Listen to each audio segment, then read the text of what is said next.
Hey everybody, it's Aaron. That's like double A Ron.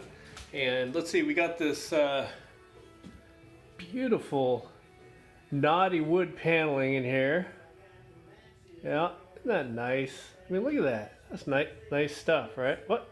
Oh, where one of the knotty knots was, looks like it fell apart there. So, I mean, we could, potentially use some wood putty or something in there. Maybe try to make it look natural so it matched. I mean, this is like the front door area, so you come in and as you leave, that's gonna be right in your face. So,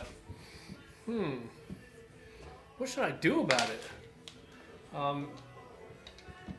Maybe I'll drink some greens and think about it, and it'll come to me.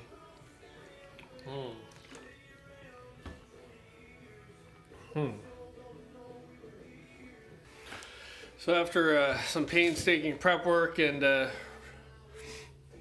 really careful consideration of appearance, bam!